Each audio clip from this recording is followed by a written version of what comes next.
안녕하세요. 저는 60대 여성입니다. 인생에 우여곡절이 참 많다지만 이런 일을 겪고 나니 더욱 인생 사는 게 힘이 드네요. 어디에다가 시원하게 하소연이라도 하면 이 답답한 마음이 조금은 풀릴까 싶어도 제 살을 파먹는 것 같아 마음껏 말도 못하고 살아왔습니다. 하지만 더 이상 이렇게 마음에 담아두기에는 마음의 상처가 너무 깊어지는 것 같습니다. 지금 사는 곳에는 제가 아는 지인이 아무도 없어요. 그 일이 있은 직후에 저는 사는 곳을 떠나 지방으로 홀로 내려와 살고 있거든요. 그러니 더욱더 마음의 골이 심하게 파이는 것 같아 이렇게 인터넷상이라도 제 사연을 말하고 싶어서 글을 올리게 되었습니다. 저에게는 정말 복잡한 가족사가 있습니다. 처음부터 만나지 말았어야 할 인연들을 이어붙여서 이렇게 된 것은 아닌지 지금에 와서야 그때의 선택들이 후회되네요. 사실 저는 원래 남편과 사별하고 재혼을 하여 딸이 2명 있습니다. 두 남편은 모두 세상을 떠났고 딸들마저 저와 떨어져 멀리 살고 있네요. 저의 작은 딸은 제 첫사랑이었던 사람에게서 생긴 아이예요. 아이의 아빠는 대학 선배였고 대학생 시절부터 졸업 후 사회에 나와서까지 결혼을 전제로 만났던 사이였어요. 아니, 어쩌면 저만 그렇게 생각했을 수도 있었습니다. 그는 저와 비교도 되지 않는 부유한 집안의 사람이었기 때문이죠. 그는 사업을 하는 집안에서 태어나 사업을 물려받을 수 있는 재력가 집안이었지만 저는 평범한 서민 집안이었으니까요. 그 당시 저희는 대학을 졸업하고 각자 사회에 나와 일을 하고 있었습니다. 남자친구는 아버지 회사에서 일하고 있었고 저는 일반 회사에서 일하고 있었죠. 그리고 저희 둘이 오래 만났으니 자연스럽게 결혼 이야기가 나오고 있었어요. 그런데 역시 그와 수준이 맞지 않는 저의 집안이 걸림돌이 되었습니다. 그의 집안에서는 저와의 결혼을 반대하고 나섰죠. 그의 어머니가 저를 찾아오셔서 몇 번이고 헤어지라고 말을 하셨어요. 이미 그에게 집안에서 정해진 약혼녀가 있다면서 말이죠. 처음에는 그는 저와 못 헤어진다고 맞서 싸웠지만 어느 순간 그도 저와의 결혼을 회의적으로 생각하더라고요. 제 입에서 결혼 이야기만 나오면 곤란하다는 듯이 얼굴이 딱딱하게 굳어갔어요. 그런 모습을 몇 번 마주하고 나니 저는 자연스럽게 그와 이별을 받아들였습니다. 당시에 저는 인연이 아닌 사람을 붙잡아 봐야 어쩌겠냐는 생각을 했던 것 같아요. 그를 사랑했어도 저를 반기지 않는 집안의 가족으로 가봤자 행복하지 않을 것이다 생각하니 오히려 마음이 편해졌거든요. 물론 그와 함께한 시간들이 쉽게 지워진 건 아니었죠. 우리는 5년이 가까운 시간을 공유했었으니까요. 조금씩 그를 잊어가겠거니 하는 와중에 제가 그의 아이를 가졌다는 것을 알게 되었습니다. 정말 그때는 하늘이 얄밉더라고요. 왜 이럴 때 아이를 주셨는지 말이죠. 처음에는 그에게 이 사실을 알려야 하나 고민을 많이 했었습니다. 그래도 제 배에 있는 아이의 아빠였으니까요. 하지만 그는 집안에서 정해준 약혼녀와 결혼 준비를 하고 있다는 걸 듣게 되었습니다. 이미 예식장까지 예약했다는 말에 도저히 그를 찾아갈 수 없었어요. 헤어진 지 얼마나 됐다고 그렇게 빨리 결혼을 준비하는 건지 이미 그에게는 저는 과거의 사람이 된 것 같았죠. 하지만 저희는 이미 헤어진 뒤였고 그와 제가 인연이 아니라고 생각하니 그에게 아이를 가졌다고 말을 쉽게 꺼내지 못하겠더라고요. 그렇게 저는 혼자서 산부인과에 내원을 하게 되었습니다. 병원에서는 아이가 잘 자라고 있다고 심장 소리를 들려주는데 다른 산모들은 남편의 손을 잡고 같이 듣는 모습이 저를 서럽게 했습니다. 어쩌다가 이렇게 되었나 하는 원망도 들었죠. 그렇게 진료를 받고 나오는데 저는 병원 복도에서 전 예비 신랑과 마주하게 되었습니다. 다른 여자의 손을 꽉 잡고 서 있는 모습에 순간 온몸이 얼어붙어 버렸죠. 전 예비 신랑은 저를 보고 얼굴이 새파랗게 질려 있었다가 앞에 서 있는 저를 보면서 먼저 입을 열었습니다. 정희야, 잘 지냈어? 여기는 무슨 일로 온 거야? 얼굴이 많이 상했네. 밥 꼬박꼬박 챙겨 먹어야지. 그러다가 몸 상해.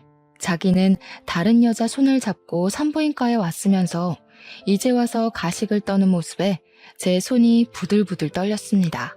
저는 전 예비 신랑을 노려보다 약혼녀의 볼록 튀어나온 배에 시선이 향했습니다. 좋기 6개월은 넘어 보이는 배였죠. 정말 기가 막혔어요. 제가 임신한 지 이제 3개월이 막 지났는데 약혼녀의 배가 저보다 더 많이 불렀다는 것은 저를 만났을 때도 이미 둘이 결혼을 전제로 만나고 있었다는 사실 아니겠어요? 그런 생각을 하고 있자니 머리로 피가 몰리면서 눈에서는 불이 번쩍이더군요. 그러고서 저를 챙기는 듯한 그의 말투가 저의 심사를 더욱 뒤틀리게 했어요. 저는 그를 향해 톡하며 쏘아붙였죠. 지금 누구를 걱정하는 거야? 병원에 왜 왔겠어? 진찰받으러 왔겠지. 그쪽도 보니 그런 것 같네. 이미 상관없는 사람들끼리 안부 묻지 말자. 옆에 있는 사람이나 잘 챙겨. 저는 그렇게 톡 쏘아붙이고 병원을 서둘러 빠져나오는데 그가 쫓아와서 저의 손을 붙잡았습니다. 무슨 진찰 받으러 온 거야? 혹시 설마 내 아이를 가진 건 아니지? 너 임신한 거 아니지? 말해줘. 저는 잘게 떨리는 그의 입술을 보며 입을 꽉 깨물었어요. 어쩜 저렇게 뻔뻔하게 자기 애를 가졌을까봐 걱정하는지. 제가 본인 애를 가졌다고 하면 그의 표정이 어떻게 달라지나 궁금하기까지 하더군요. 그동안 정말 이런 남자를 사랑했었나 싶었습니다. 제가 아는 그의 모습은 다 거짓처럼 느껴졌어요. 왜? 임신이라도 했으면 어쩌려고? 나한테 돌아오려고? 아니면 아이라도 지우라고 돈이라도 찔러주게? 그럼 아주 많이 줘야 할 거야. 내가 돈이 아주 많이 필요할 것 같거든. 앞으로 2명의 몫을 해야 하니까. 그러자 그의 낯빛이 샛노랗게 변했습니다. 분명 그가 원하는 말은 아니었겠죠. 저는 제 손을 잡고 있던 그의 손을 쳐냈습니다. 그런데 그의 입에서 나온 말이 저를 더욱 미치고 팔짝 뛰게 만들었습니다. 미안해. 나는 너에게 돌아가지 못해. 네가 아이를 키울 돈이 필요하다고 하면 지원해 줄게. 아이를 지운다고 하면 그것도 내가 도와줄 수 있어. 내가 해줄 수 있는 게 이것밖에 없어서 미안해. 어떤 걸 원해? 내가 뭘 해주면 되겠니? 그의 말에 정말 울컥이며 눈물이 차오르는 걸 저는 꾹꾹 눌렀습니다. 뭐? 진짜 미안해? 미안하다는 말 잘도 내뱉는다. 나한테 그렇게 미안해? 돈을 준다고 진짜 우리의 5년을 쓰레기 취급을 하는구나. 알겠어. 당신이 나를 그동안 어떻게 생각하는지 똑똑히 알았으니까 들어가서 그 여자나 챙겨. 우리 여기서 선 확실히 긋자. 이 아이는 내가 알아서 할게. 낳아서 키우든지 말든지 알아서 한다고. 그러니까 우리는 이제 서로 상관없는 사람들인 거야. 혹시라도 서로 안부를 듣더라도 우연히 누가 하나가 죽었다 해도 그냥 모른 척하며 살자. 난 이제 너랑 할 말 없어. 저는 그 자리를 서둘러 떠났습니다. 그러자 눈물이 밀려오더라고요. 이미 정리된 감정이라고 생각했는데 그렇게 그의 입으로 그런 말을 들으니 다시 심장을 후벼 파는 게 너무 아파졌습니다. 집으로 돌아와서는 이제 뱃속의 아이를 어떻게 해야 하는지 걱정했습니다. 아이를 홀로 키울 자신이 안 섰거든요. 아버지 없는 아이라고 손가락질 받으며 클 아이도 미혼모로 살아갈 제 자신도 어느 것 하나 감당할 자신이 없었습니다. 그렇다고 아이를 쉽게 지우겠다는 선택도 할 수 없었죠. 아무에게도 말 못하는 날들이 길어질수록 세상에 고립당하는 기분이었어요. 깊은 바닷속으로 가라앉는 것 같았습니다. 그때 평소에 친하게 지내던 선배가 저를 찾아왔어요. 그 선배는 아이 아빠와도 친한 친구였죠. 정희야, 어떻게 된 거야? 경수가 다른 사람이랑 결혼한다고 청첩장을 보내서 바로 연락했더니 통화가 안 돼서 왔어. 너희 둘한테 무슨 일이라도 있었던 거야? 경수가 왜 네가 아니라 다른 사람하고 결혼하는 거냐고. 저는 선배에게 고개를 푹 숙인 채 묵묵부답으로 일관했어요. 도저히 말이 안 나오더라고요. 저도 이해를 못하겠는 상황을 선배에게 뭐라고 설명해야 할지 감도 안 섰습니다. 하지만 우리의 연애를 처음부터 지켜봐왔던 선배에게 우리의 끝을 알려주는 게 예의 같았어요. 선배, 어쩌다 보니 그렇게 되었어요. 그 여자는 집안에서 엮어준 약혼녀래요. 뭐, 선배도 알다시피 저랑 경수 오빠 집안 차이가 너무 많이 났잖아요. 어차피 이어지기 어려운 사람들이었어요. 그래서 헤어졌다는 말이야? 그래도 둘이 만난 시간이 있는데 이건 너무 갑작스럽다. 그래서 얼굴이 그렇게 상한 거야? 너는 경수가 다른 사람하고 결혼해도 괜찮아? 너 경수 많이 좋아했잖아. 인연이 아닌 사람을 붙잡아봐야 뭐 하겠어요. 저는 이미 마음 정리했어요. 차라리 헤어지니 마음도 편하고 좋네요. 내 사람도 아닌 사람, 이제 그만 보내줘야죠. 그때 선배가 제 손을 꽉 잡았습니다. 정말? 경수랑 깨끗이 헤어진 거 맞는 거지? 이제 둘은 아무 상관없는 사이 맞는 거지? 저는 그런 선배를 보며 의아한 표정을 지은 채로 고개를 끄덕였습니다. 그럼 나랑 만나자. 나 너 정말 좋아해. 사실 경수보다 내가 먼저 너를 좋아했어. 경수가 먼저 너한테 고백하는 바람에 이제까지 내 마음 숨겨온 거야. 정이야, 나랑 만나자. 저는 갑작스러운 선배의 고백에 선배에게서 손을 빼냈습니다. 저는 이미 그의 아이까지 가지고 있는데 어떻게 선배를 만날 수가 있겠어요. 그래서 거절을 했습니다. 죄송해요. 저 선배 마음 받아들일 수가 없어요. 저 사실 뱃속에 그 사람 아이를 가지고 있어요. 벌써 5개월이 다 되어가요. 저도 아이를 어떻게 해야 할지 모르겠어요. 죄송해요. 지금으로서는 제가 선배의 마음을 받아들일 여유가 없어요. 하지만 선배는 제가 다른 남자의 아이를 가지고 있다고 해도 포기를 하지 않는 겁니다. 괜찮아. 그런 건 상관없어. 그냥 나만 믿고 결혼하자. 내가 아이 아빠가 되어줄게. 정말 자신 있어. 내 아이처럼 키울 자신 말이야. 아니, 내 아이야. 정이야, 나랑 결혼하면 행복하게 해줄게. 진짜 내가 최선을 다할게. 결국 저는 자리에서 벌떡 일어났죠. 정신 나갔어요? 지금 무슨 말을 하는 거예요? 누구 애인지 알면서 그런 말이 나와요? 선배 친한 친구의 아이예요. 그런데도 지금 저랑 결혼하자고 말하는 거예요? 선배 제정신 아니죠? 술이라도 마신 거예요? 나 제정신이야. 그럼 아빠 없이 혼자 아이를 키울 셈이야? 그럴 자신 있어? 벌써 5개월이라며. 이제까지 결정 못해서 아이를 뱃속에 그대로 둔 거 아니야? 너도 아이 지울 수 없어서 그런 거잖아. 그럼 나 믿고 나한테 기대도 돼. 지금 하는 말 전부 진심이야. 내가 지난 5년 동안 너한테 이 말 한마디 못해서 널 놓친 걸 얼마나 후회했는지 아니? 이제 안 놓칠 자신도 있고 너를 책임질 능력도 있어. 계속 제게 매달리는 선배를 보며 입을 다물 수 없었습니다. 하지만 누구에게도 말 못한 채 혼자 끙끙 앓아야 했던 고통을 선배는 다 알아주는 것 같았어요. 그래도 어떻게 친구의 아이를 키우겠다는 정신나간 선배의 말을 들을 수가 있을까요? 저는 말도 안 된다며 뒤를 돌아 집으로 들어갔습니다. 그런데 선배는 정말 저랑 결혼이라도 할 생각인 것처럼, 아니, 제 뱃속의 아이가 자신의 아이라도 되는 것처럼 저를 챙겼습니다. 선배는 매일 저희 집으로 찾아와 끼니를 챙기고 몸 상태를 살폈습니다. 그동안 너무 외롭고 무서워서였을까요? 저는 그런 선배에게 기대고 싶어졌습니다. 선배가 내미는 손을 잡고 싶었어요. 아무것도 없는 칠흑같이 깊은 바닷속에 빛이 나타난 것처럼 그는 빛이 났습니다. 저는 제 앞에 밥상을 차려 가져온 선배를 물끄러미 쳐다봤어요. 정말 나 끝까지 책임질 수 있어요? 길 가다가 나 안 버릴 자신 있어요?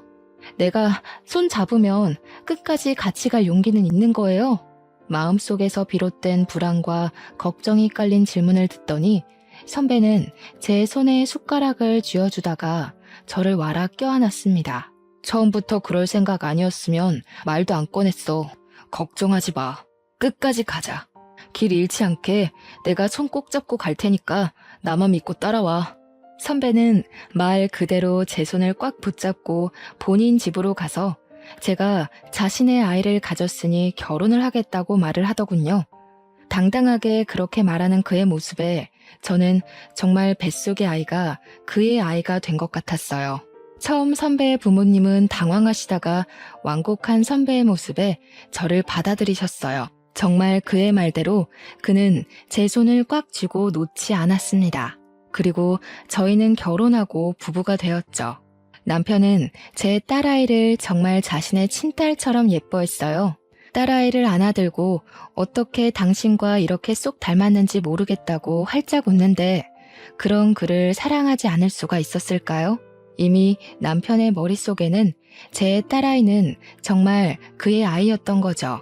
저도 그에게 최고의 아내가 되기로 다짐했습니다. 그를 사랑하고 의지하며 저의 등대로 여기면서 그의 뒤를 따라가기로 했죠. 그 뒤로는 모든 게 완벽하고 평화로웠어요. 그냥 이대로만 살아갔으면 좋겠다고 생각했습니다. 사실 그에게 정말 그를 닮은 아들 하나를 안겨주고 싶었는데 결혼 3년이 다 되도록 우리에게 둘째는 허락이 되지 않았어요. 그러다 그와 결혼한 지 3년이 되었을 때 저에게 끔찍한 일이 생기고 말았습니다. 그는 갑자기 지방으로 출장을 가게 되었다고 하는 겁니다. 원래 자신이 가야 할 출장이 아닌데 가기로 한 사람이 모친상을 당해서 자신이 가게 되었다고 했죠. 그런데 저는 남편을 그 출장에 너무 보내기 싫었어요.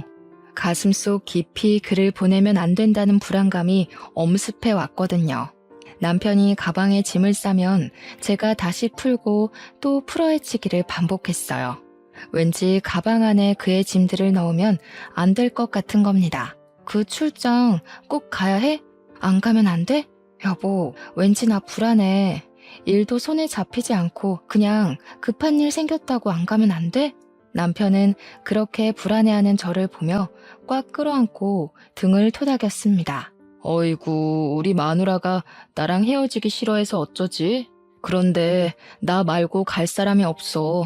이미 나도 다른 사람 보내면 안 되냐고 했는데 정말 나 말고 갈 사람이 없더라고.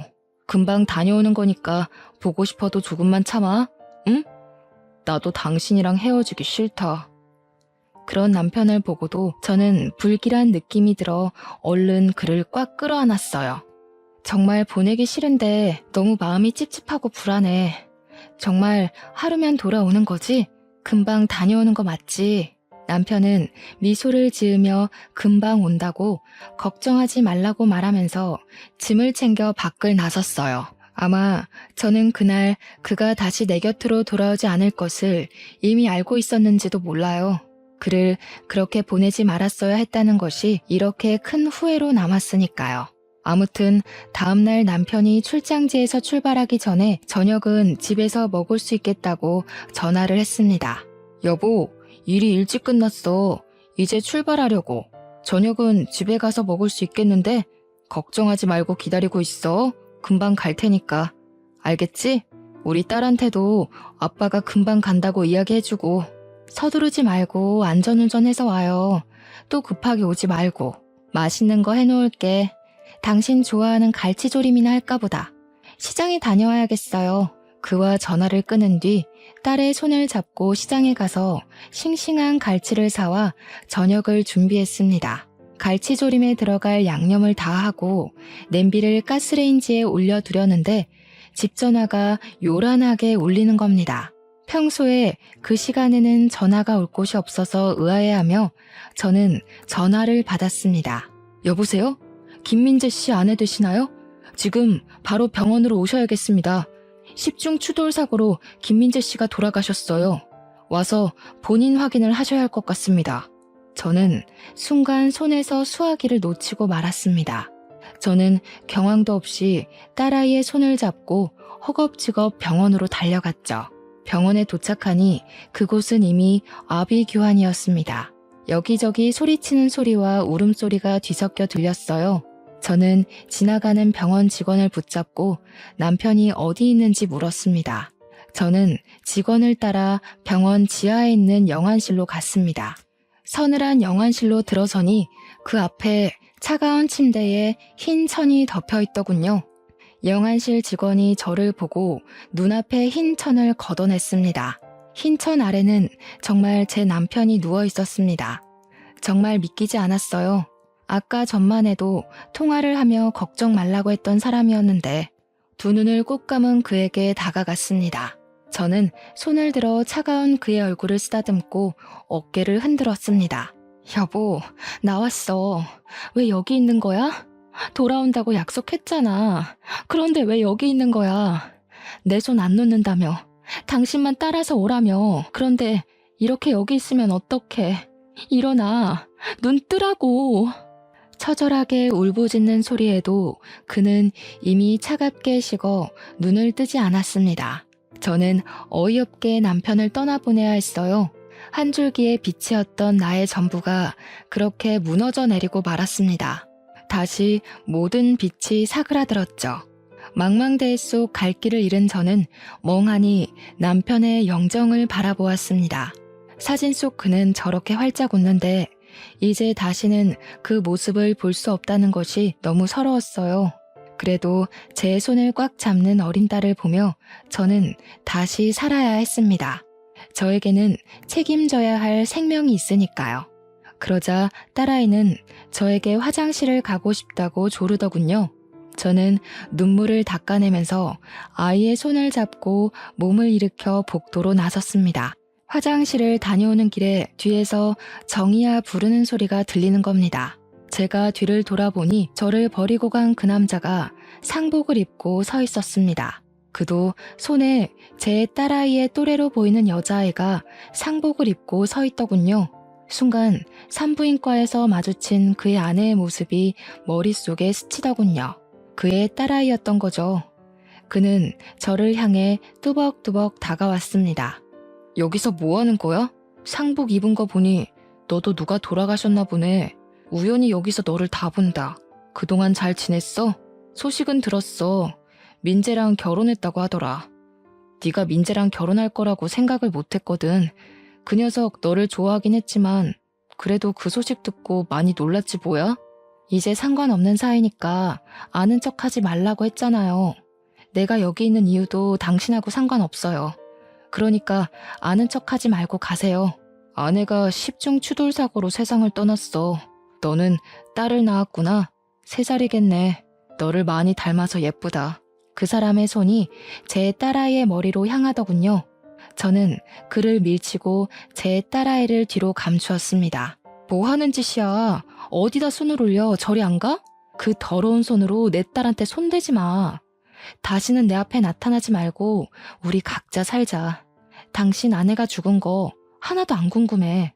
나는 딸아이의 손을 잡고 분향소로 서둘러 들어왔습니다. 무슨 염치로 내 딸 머리에 손을 올리는 것인지 분노가 끓어오르더군요. 남편의 장례를 치르고 저는 이제 딸아이와 살 궁리를 해야 했습니다.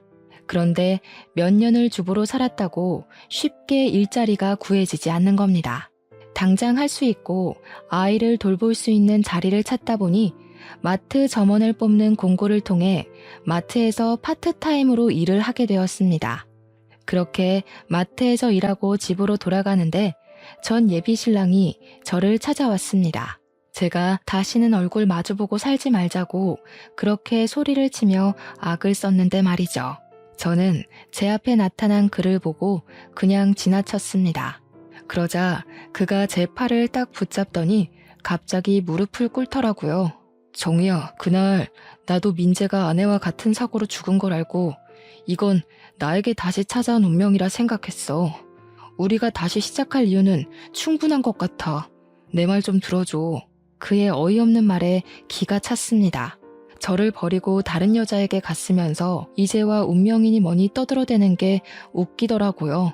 무슨 개 같은 소리를 늘어놓는 거야? 이제 와서 뭘 다시 시작해. 그게 가당키나 한 일이야? 남은 딸이나 잘 건사하고 살아. 나도 내 딸 알아서 잘 키울 테니까. 제발 각자 살자고. 말귀 못 알아먹어? 그 당시에는 이유가 있었어. 아버지가 어음을 막지 못해서 회사가 도산 직전까지 몰려 있었거든. 아버지가 그 충격으로 갑자기 쓰러지셨는데 오래전 집안끼리 약혼 이야기가 오갔던 집에서 돈을 빌려줄 테니까 결혼하라는 거야. 그럼 어음을 막아주겠다고. 난 아버지를 살리기 위해서 장남으로서 그 제안을 받아들일 수밖에 없었단 말이야. 정말 황당한 변명을 잘도 늘어놓는다. 그때 당신 나랑 산부인과에서 마주쳤던 거 기억 안 나? 이미 그 여자 배가 산만했어. 나보다 더 부른 배를 보고 내가 얼마나 기가 막혔는지 알기나 해? 나를 만나면서 그 여자를 만나고 있었던 거지? 그래 놓고 뭐? 어음? 아버지가 쓰러져. 가짜는 변명 그만하고 돌아가. 그건 오해야, 정이야. 그때 뱃속에 있었던 아이는 내 아이가 아니야. 결혼의 조건이 처음부터 그거였어. 그 집 딸이 모르는 사람의 아이를 가졌는데 소문나기 전에 나와 결혼시켜서 소문이 나지 않게 하는 거. 그 대가로 그 집에서 우리 회사 어음을 다 막아준 거야. 제발 나 용서해주면 안 될까? 우리 다시 시작하자. 저는 헛웃음을 터뜨렸죠. 제 앞에 무릎을 꿇은 그를 보며 이를 갈았습니다. 그는 집안을 위해 나를 버렸으니까요. 아, 그러셔? 그럼 잘 됐네. 어차피 겨우 그런 조건으로 나도 버리고 내 딸도 버린 거니까. 남의 인생 갈아먹으면서 지켜낸 건데 앞으로 쭉 그렇게 살아. 난 아직도 그 산부인과에서 당신이 한 이야기가 머릿속에 생생하게 남아서 말이지. 그리고 그때 난 분명히 당신에게 말했던 것 같은데 우리 둘 중 누구 하나가 죽었다는 이야기가 들려도 상관하지 말자고. 이제 찾아오지 마. 그 면상 다시는 보고 싶지 않으니까. 저는 그를 등지고 자리를 벗어났죠. 그 이유가 무엇이든 저는 그와는 상관없는 삶을 살고 싶었습니다.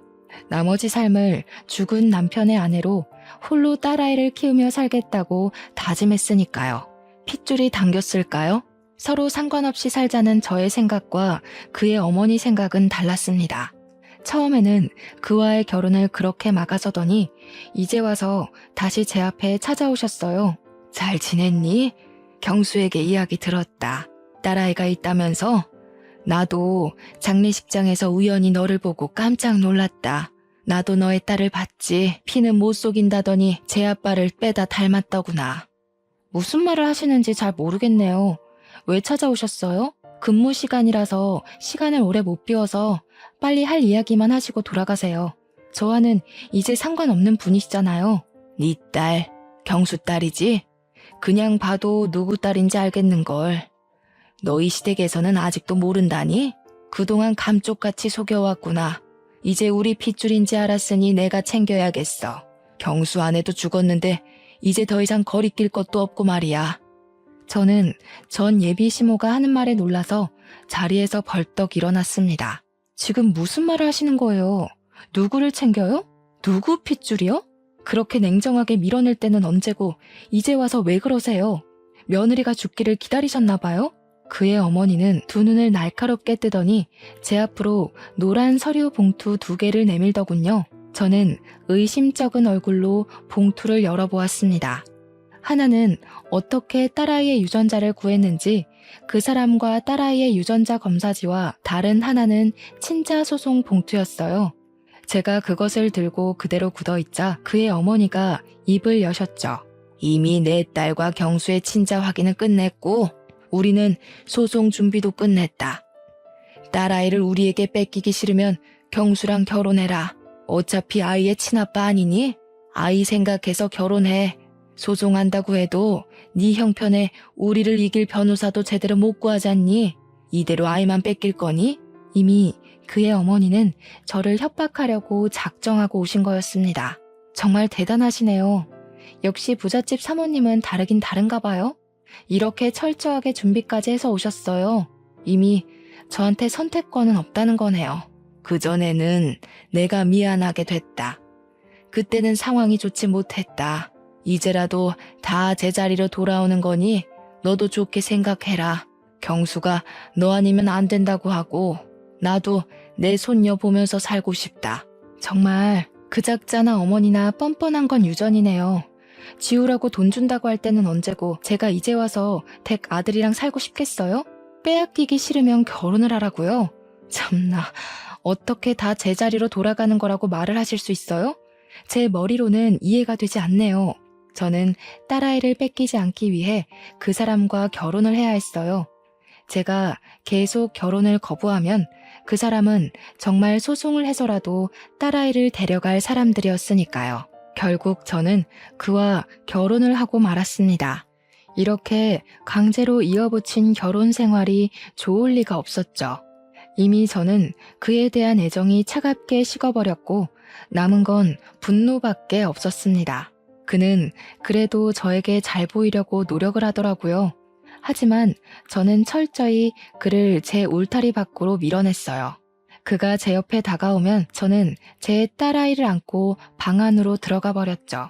그런데 약혼녀가 낳은 그 어린 딸이 제 입안에 사탕처럼 구는 겁니다. 그 어린아이가 얼마나 눈치를 보고 살았는지 제 표정 하나에도 눈치를 살피는 게 보이는 겁니다. 아이가 무슨 죄가 있겠어요? 저는 그 아이를 꽉 끌어안아 주었더니 그 아이 입에서 엄마가 와서 너무 좋다고 하는 겁니다. 저는 그의 딸을 저의 큰딸로 받아들였습니다. 아이는 죄가 없으니까 말이죠. 나중에 그에게 넌지시 들은 말로는 큰딸의 친엄마는 아이에게 애정이 하나도 없었다고 합니다. 아이는 거의 그가 돌보고 친엄마는 다른 남자랑 놀기 바빴다고 하네요.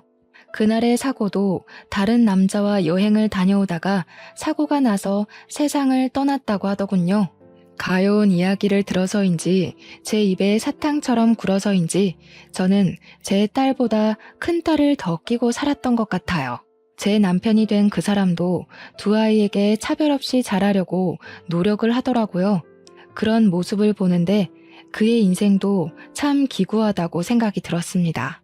그렇게 생각을 하니 마음속에 분노가 사그라들었습니다. 분노가 사라지니 저도 그를 점점 남편으로 받아들였습니다. 다시 한번 그를 사랑하려고 노력하고 그의 여자가 되기로 했던 것 같아요. 그를 다시 사랑하려고 노력하니 그가 예전의 그로 보이더군요. 제가 열렬히 사랑했던 첫사랑의 감정으로요. 어쩌면 그는 변한 게 아니라 상황이 그렇게 흘러갔었던 건 아닌지 생각이 들었습니다. 그도 그때는 가족을 지키는 최선의 선택을 했어야 하니까요. 길게 돌아왔지만 다 제자리를 찾았다며 환하게 웃는 그의 모습에 저는 아무 말도 못했습니다. 그 순간에도 저는 마음 한구석을 지금의 남편에게 내어주었습니다. 이렇게 행복을 찾아가도 되는 건지 하늘로 떠난 전 남편에게 미안해졌습니다. 그렇게 제 마음속에는 두 남자가 공존한 채로 세월은 흘러갔습니다. 두 딸은 다행히 무럭무럭 잘 자라고 공부도 꽤 잘해서 우리의 자랑거리였어요. 그렇게 둘 다 대학에 가고 성장하자 제 역할을 어느 정도 한 것 같아서 안심되었습니다. 부모 역할을 참 잘해낸 것 같았죠. 그런데 아이들이 느끼기에는 부모의 역할이 부족했던 걸까요? 큰아이에게 문제가 조금씩 생기고 있다는 걸 저희는 알아차리지 못했습니다. 큰딸은 미술을 전공했기에 대학에 들어가자 유학을 보내려고 했는데 큰딸이 유학을 가기 싫다고 우는 겁니다. 왜 안 가겠다고 하는 거야? 국내에서 그림을 배우는 것보다 유럽에 가서 공부하는 게 네 커리어가 쌓이는데 더 도움이 된다니까? 지금 다녀와야 해. 너무 늦으면 시간이 아깝잖아. 엄마랑 같이 가면 안 돼? 혼자는 무섭단 말이야. 엄마, 나랑 같이 가자. 응? 같이 가면 안 돼? 혼자는 싫어. 엄마랑 안 가면 나도 안 갈 거야. 엄마는 여기에 있어야지. 동생도 아직 여기에 있고 아빠도 챙겨줘야 하잖아. 먼저 가 있어. 엄마가 자주 가서 너 챙겨줄게. 평생 있는 것도 아니고 몇 년만 있는 거잖아.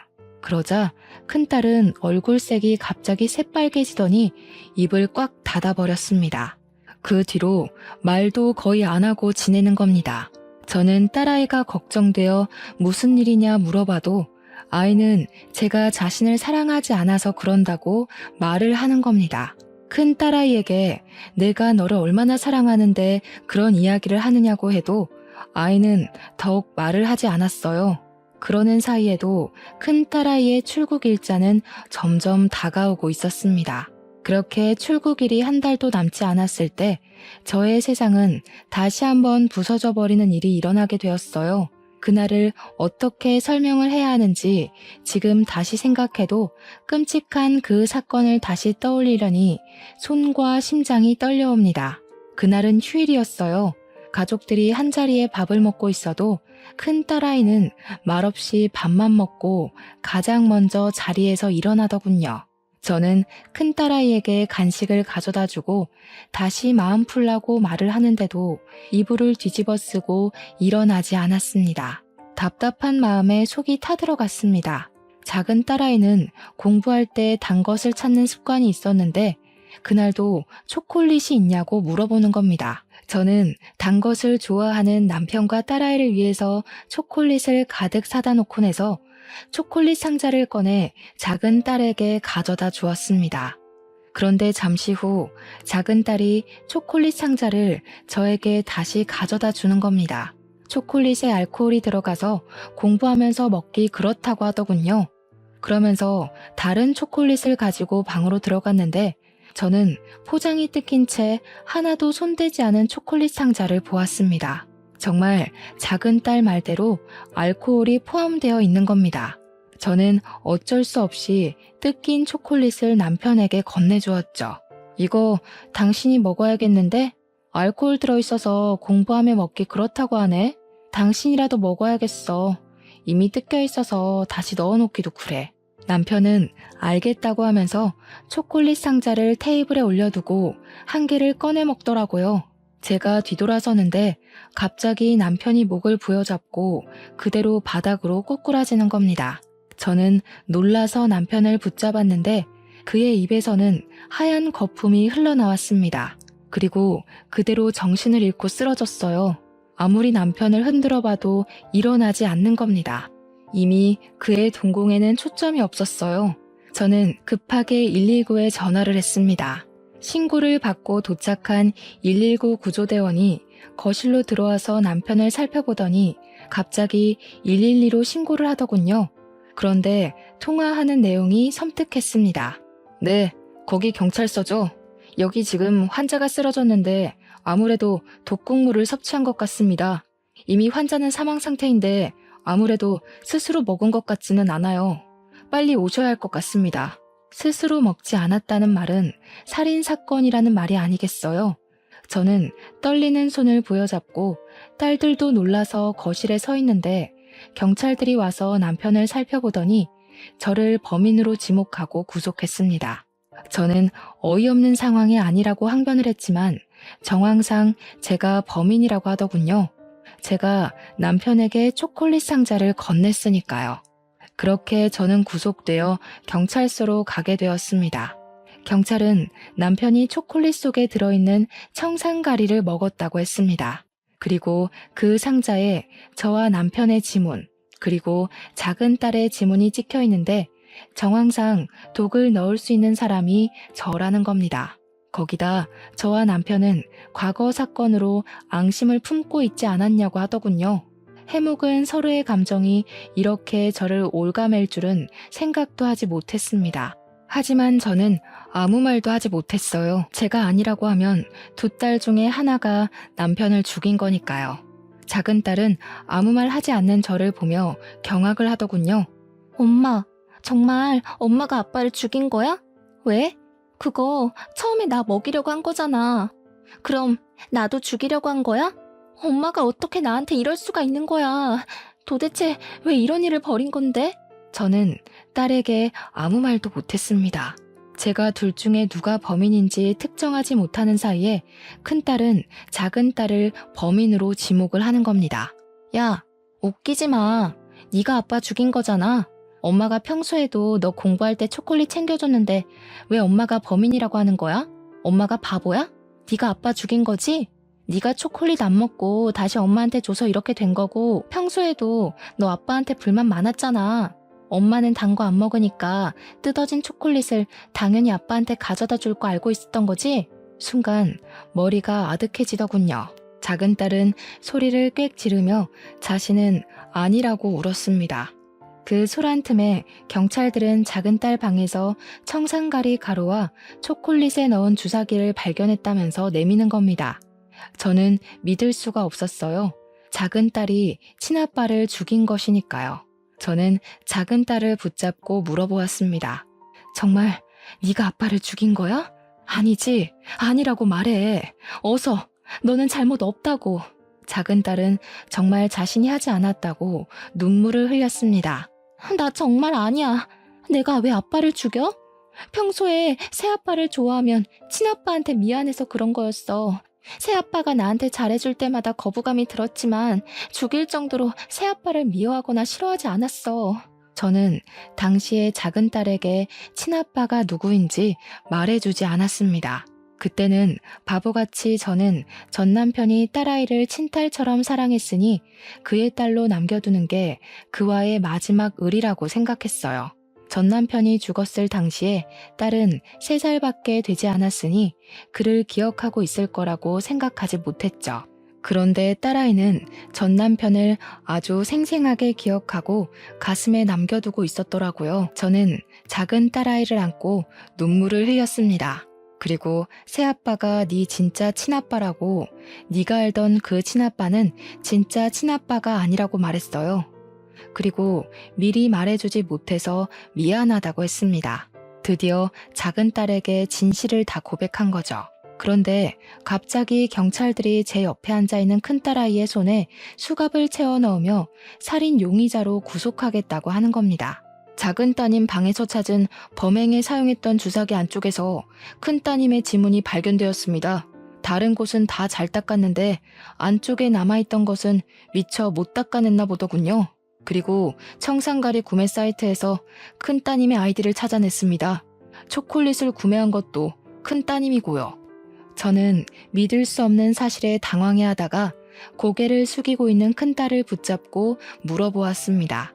왜 그런 무서운 짓을 한 거야? 왜 아빠를, 그리고 동생을 죽이려고 한 거야? 도대체 왜?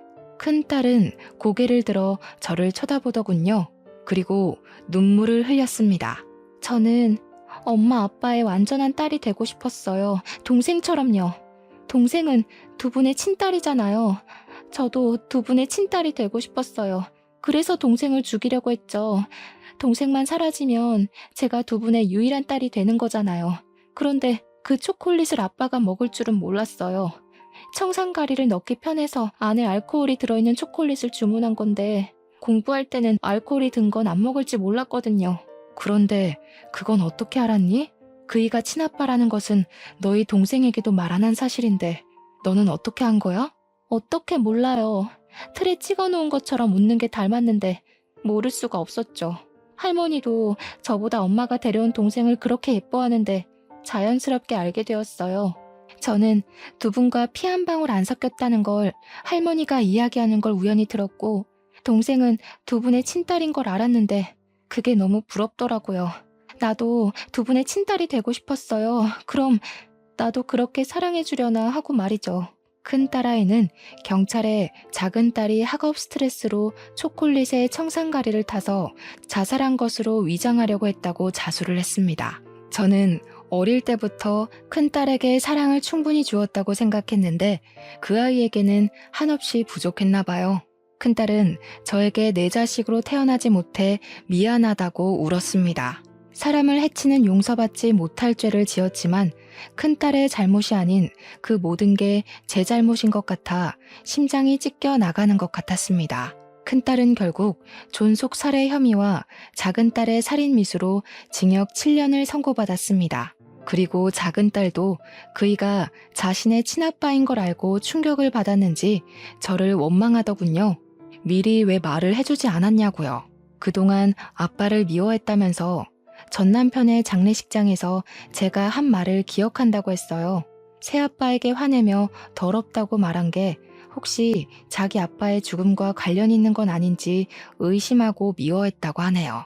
왜 자신을 이렇게 나쁜 딸로 만드냐면서 원망을 쏟아내고는 저를 남겨두고 외국으로 떠나버렸어요. 드문드문 저에게 잘 지낸다고 연락은 오지만 언제 돌아오겠다는 말은 하지 않더군요. 언젠가 마음이 진정되면 저에게 돌아오겠죠. 저는 그렇게 남편과 자식들을 한꺼번에 잃어버리게 되었어요. 서로에 대한 믿음과 신뢰를 잃어버리고 뿔뿔이 흩어지게 되어버렸네요. 지금은 가끔 큰딸의 교도소를 찾아가 딸을 보고는 합니다. 큰아이가 큰 잘못을 저지르긴 했지만 어쩌면 그 아이에게 미리 모든 것을 말하고 마음을 다독였다면 그 아이가 그렇게까지 마음속에 상처를 담아두진 않았을 것 같아요. 다시는 이 가족이 전처럼 완전할 수는 없겠지만 어쩌면 처음부터 만나지 말아야 할 사람들이 만나면서 어긋나 버린 것은 아닌지 생각합니다. 끊어진 인연은 이어붙이지 않았다면 모두 잘 지냈을까 하고 말이죠. 글을 쓰면서도 다시 마음이 아프네요.